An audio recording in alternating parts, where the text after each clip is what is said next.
I'm here today with Dr. Marlena Urik. This is an amazing lady. She's so accomplished. Wait till you hear all the things that she has. Her passion is to empower people through education. As she's been an educator for 50 years, winning awards for her work with children and families with the Breakfast Club, setting up a breakfast program for children.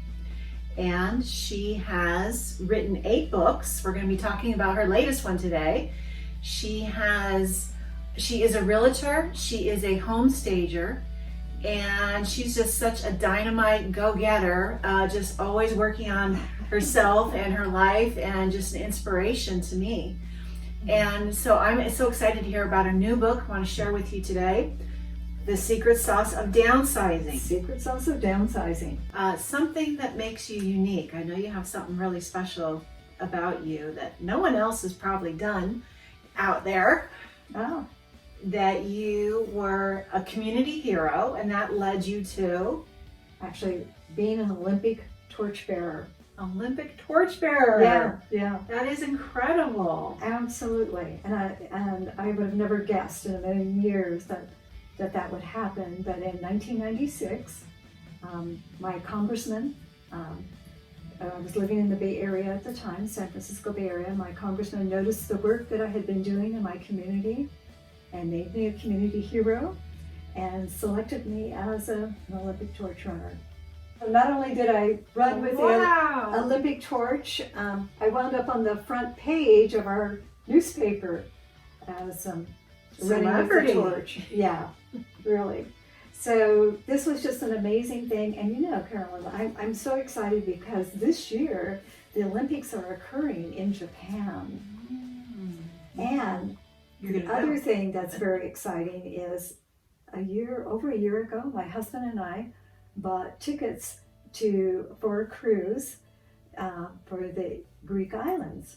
So this coming May, I'm going to be in the Greek islands, and it's my goal to see where the Olympic torch is being housed. I mean, yeah, that's exciting. That is so exciting. I saw the Olympic torch. The Olympic torch. I saw that there's an actual plane that is designated for the Olympic torch. So that plane is flying the flame over to Japan, the same flame that will kind of go through the countryside and eventually light the cauldron. The cauldron that was lit by this same flame was the Olympic cauldron that Muhammad Ali lit for the Olympic Games. Yeah. So yeah, your claim to fame. Yeah. And you know, there's something else pretty interesting about you that we have in common too. What's that? You were acknowledged in the congressional records. Yes. I was also. Check that I out. wrote an essay while I was in high school that was entered into the congressional records. It was entitled "Why My Family is Important to Me," and I was about 16. Wow. And that's my little claim. And you too are in there. Yes. For your work with the Kids Breakfast Club, a program that I had started in the Bay Area in 1992, and it's still going strong. The leadership in the community has just really taken over, and there's that commitment there for kids. So something that I created 28 years ago is still continuing and thriving. You're making a legacy, aren't you? Yeah, thank you. So excited because our book made #1 Amazon bestseller. Oh, wow, congrats. Thank you. And #1 international bestseller. And this is the first time that I've worked with other authors too. So many of my real estate clients are working with their parents to get them to the next level of home care and the next kind of right sizing for them. I was called to write this book, kind of the second in the series of The Secret Sauce of Staging, which came just before it. Excellent book. I really enjoyed reading that one. Thank you. It helped me declutter my house. Good. And it feels better, doesn't it? Yeah. I've lived in their homes for years and years and years. Like sometimes 30, 40, 50, 60 years in the same place. It's like, well, where do you start? How do you yeah, it's overwhelming. It can be very stressful time. And so I write a chapter in in the secret sauce of downsizing about, first of all, just kind of having the talk with your parents or your relatives, about this whole issue of downsizing. And nobody really wants to have the talk. It's emotional, isn't it? Yeah, it's awkward. It's just, how do you get started? What do you do? How do you say it? And, and it's because a lot of decisions have to be made. So, and a lot of those decisions are based on finances and health and all of these other issues that play into making a decision about what's next in downsizing. So it just seemed like a timely book. I saw some interesting statistics that right here in the United States we have 10,000 people a day that turn 65. So, I'm kind of part of that group, and it's like, we have some decisions to make that are coming up. And so having the talk sooner than later is one of the recommendations in the beginning of this book. It's just setting the stage for having a meaningful conversation with those that are involved in this whole process. And what are the benefits of downsizing? Wow, good question. And I can answer that from my own personal experience. Not that I've really downsized, but I used to live in just kind of clutter. Mm-hmm. And I didn't even realize that it was a problem until, time after time I couldn't find my car keys. Time after time I couldn't find, bills that needed to be paid. And I kept thinking, there's got to be a better way, because I saw myself stressing out. So to answer your question, what are the benefits? Is first of all, less stress, because you have less stuff to take care of and to manage and yada yada. So I think that's huge right there. But I think for me too, just decluttering and downsizing for some folks, it would just, there's a certain peace of mind that comes with all of that. Peace of mind is huge. Peace of mind is huge. It's huge. The LA Times reported recently that a typical family of 4 has over 300,000 items in their home. So you can imagine why people are so stressed out. They're not realizing that the clutter is draining their energy and creating the chaos in their lives. They don't realize that our things can do that for us. Exactly. And and I think most people would realize that we have so many stressors now going on. We've got so much to think about, and just in the world outside of us and in our own environment, it's just finding ways to simplify. I think it's just going to be an answer for so many people. That's another great word, Marlena. We love words because I'm a teacher too. Yeah. Simplify. Simplify.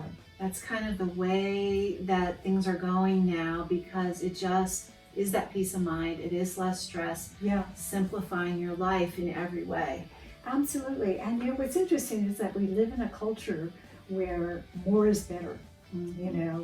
We're always looking at the next best thing, and and it's easy to get caught up in that, wanting things, and whether it's to outdo your neighbor or whatever, there's just this kind of drive. And after a while, I think for a lot of people that there's a shift that occurs, that those things don't become as important, and other life experiences become more important. So tell me, what led you to get into this home staging and the work that you're doing and the book that you have? What happened that led you to do that? It's interesting, because home staging is something that I've always loved, and I didn't even really realize that there was a name for it. I just thought I was just kind of moving furniture around, decorating, and having a fun time. But we would often have friends come over and say, "Oh my God, it looks beautiful here. Will you come over and do this for my home?" And so, I would. And for friends and family, it was just a fun thing. It wasn't until after I officially retired from the California Department of Education that I got, okay, what do I want to do now? Well, one of the things we decided, both my husband and I, we decided that we wanted to know more about real estate, and taking a look at how real estate investing could be like a tool for kind of building kind of more of a financial future for us and our family. So we actually joined a real estate community here, a real estate investing community. And in that community, there were all kinds of people, just other real estate agents, investors, contractors, people just that were looking at real estate as a vehicle for wealth. Well, one time we were looking at a home that went through a fix and flip, and this is in Folsom, right here in this community here. And what had happened is that the broker for the fix and flip, he was talking. He says, "I don't know what to do." He said, "This deal just fell through. The home stager her contract is up. She had to come get her stuff, and now I have no home, no buyer, and yada yada." And I just said, "I'll stage it for you."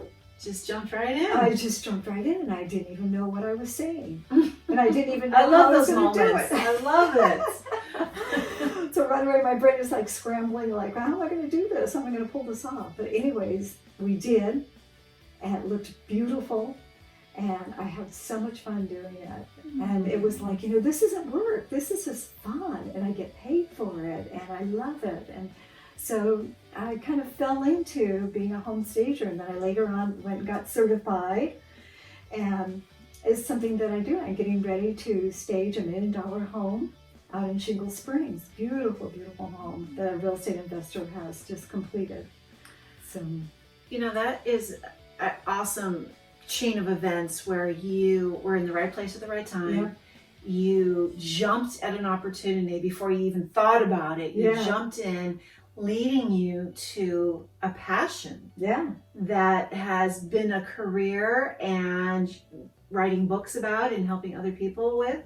Had you not said yes and listened to the thoughts, you wouldn't be here where you are today. That's so true. That's so true. Very empowering. Yeah, really. And I look at it now and going, gee, I don't know who said yes to that. But I'm so glad that I did. Because I just got so much feedback, and then other investors were saying, well, hey, can you come over and do my place, and yada yada, and it's just really taken off. So it is a passion of mine. It's something I love doing, and I'm just thrilled that I'm able to use that as another form of self-expression. Yes, it is. It's artistic. It's creative, and everyone needs some of that in their life, being able to express themselves in some way, creating something. And I read your book, and I was struck with the quote by your father when he said, doing the best I can with what I got. Exactly. That was really sweet. Yeah. And you helped him downsize. I did, And he had done a lot of it, himself, after my mother died and all. But I had that firsthand of experience of just trying to get a handle on how is all this going to happen. Because originally he was going to be, he had like a 2,800 square foot home, like 3 or 4 bedrooms, and we were going down to a 2-bedroom place.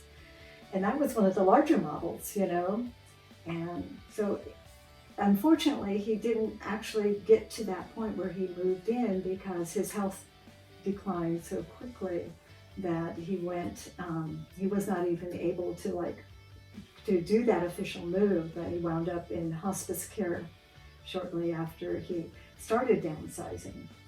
So one of the things my parents did do before their health declined is that they pretty much took an inventory of everything in the house that they thought was of value that we might like, and they asked both my sister and me what we wanted. And so that way it kind of took care of things before things got different. So that was I think it's really helpful. important. And thinking ahead, planning ahead. Absolutely. And involving the kids. It made all the difference. And fortunately my parents were had a lot of foresight and a lot of planning and just kind of handled that before their health declined. So I was so thankful for how they approached things, even though it was a difficult conversation. I mean, I just wound up crying when they started talking about, well, who wants this and who wants that, and it's it's very emotional, but if you can prepare ahead of time to transition, it is so much easier, and you'll be so glad that you did. And you have so many tips in your book on the process step by step. Yes. And can you share some of those other things to help people? The hardest part is starting, right? It The hardest is, part is yeah. starting. And I tell people to start off small, you know. And I think I shared with you, and especially in my secret sauce of staging, you know, how I used to be a clutter queen. You know, I didn't know where stuff was, but anyway, I could go into details, but I won't right now. But when I decided that I had enough of feeling sick and tired of not finding my car keys and feeling sick and tired of not finding a pair of scissors that I need and all that, I just decided I'm going to start with something small, and I started with my junk drawer in my kitchen. And it was like, okay, you know, to start going through it, stuff that I had duplicates of, stuff that was old, broken, stuff that was obviously just tossed in there. And once I saw like the kind of the before and after, I'm going, wow, this just makes so much sense, you know, to always have the scissors in the drawer. You know, the Saving you lots of time. Yes, exactly. And aggravation. Yeah, totally stress, all that stress and everything. It's not worth it, you know. So once you get kind of hooked on the feeling of just having some control over your environment and making your life easier and having some peace of mind, Mm-hmm. you know, it's like, oh, okay, I really like this. I like this versus how That's I was good. surviving Yeah. before. And just as we talked about the clutter, when things are clean and organized, it affects your mind. It affects your does. mind. Yeah. To feel that. So taking the time to do it, and having kind of a system that you have and a plan to get started. Exactly. And then how kids can help their parents when it's time to make that process more pleasant, if it can be. Yeah. And I talk about that in my other book too, is involving the whole family, you know, because, you know, kids have stuff, right? And, you know, yeah, I think it can be a whole family event. And when it comes to downsizing, I really recommend that even if you're an adult child of somebody who is downsizing, that it's important to have that conversation. It's important to have a plan of action, especially before things change. Mm-hmm. Yeah, so the sooner the better. Yeah, so that's like a number one tip Yeah. to people to start thinking about Yeah. having that. And you inspired me because I was thinking about it with my mom. Mm-hmm. And just let's make a plan and Yeah. let's figure it out and organize, and now's the time. No, don't put it off, as you said. Yeah, now's the time. Because, you know, we think, oh, we'll do that next week or something like that. Well, next week turns into next month, next year, and before you know it, it's like, hasn't started. So just taking that first step. Great. And do you have any other tips that you want to share? Anything else about your book? No, I just think it's a great book. I feel like it's really blessed that I was able to work with two of these authors are actual professional organizers. Mm-hmm. You know, they do that for a living, but they have different approaches, each of them. So that's really interesting. And one of our authors works with a lot of people who have ADD and ADHD.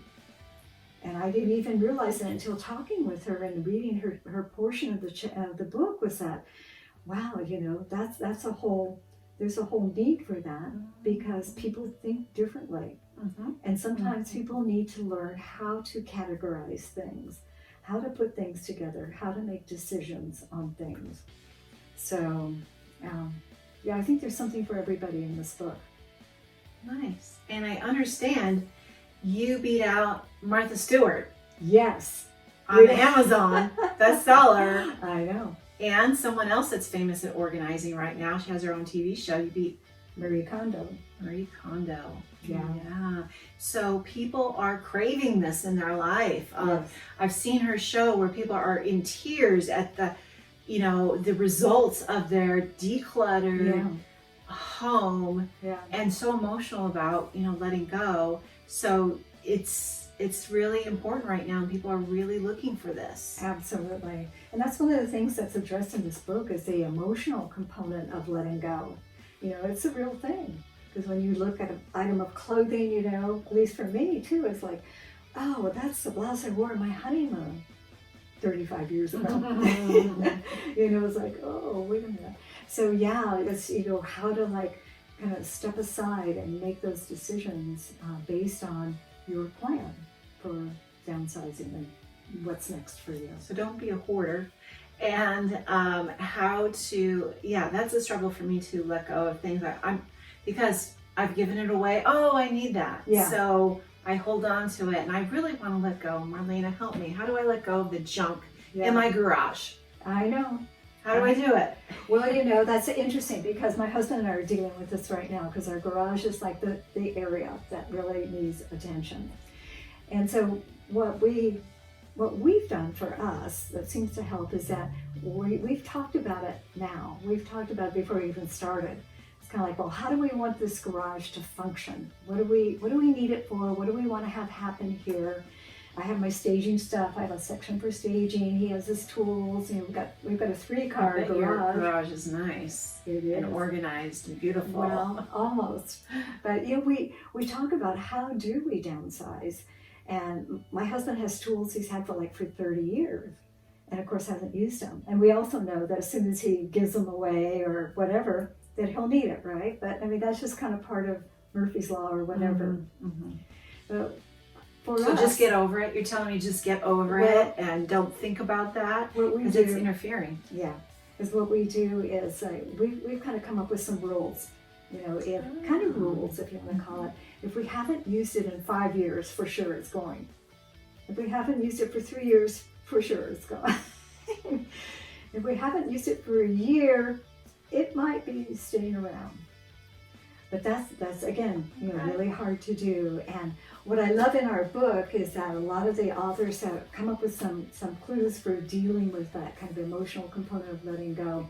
And almost everybody agrees, like taking pictures of that item that you're letting go. Never thought of that. Making a video of why this was important to you, but maybe you're letting it go now. Interesting. But I love what Marie Kondo says, like her guiding question is, does it bring you joy? And that's like a whole nother thing. That's a whole nother, layer to add. Wow, so great stuff, helping a lot of people declutter, get clean, downsize, and dealing with the mindset and the emotions and planning it so it doesn't have to be painful. Exactly. And I think, just having a sense of gratitude for those items being in your life and like just saying goodbye as if you're saying goodbye to a friend, it's just that part of the letting go process and, just being grateful that it did serve a purpose. And maybe now it doesn't serve that same purpose and that it can be used by somebody else. So how can people get your book? They're wanting to know. I'm sure they wanted to order so this is like way cool. So here's what I'm doing. I'm offering a free copy of this book, which sells for $16.95. But if you pay the shipping and handling, which is $6, you will get a free copy by texting TV, because it's our TV, to this number, which is my number, 510-305-4509. And once you do that, then I will get the information from you and you will get a free copy of the book with your $6 shipping and handling fee. If they want to work with you, to hire you, you have a website. I do. And what I'm offering on my website is a free phone consultation just to get you started. Give you some ideas, give you some tips. Get your copy and start decluttering. And talk to Marlena if you need some help.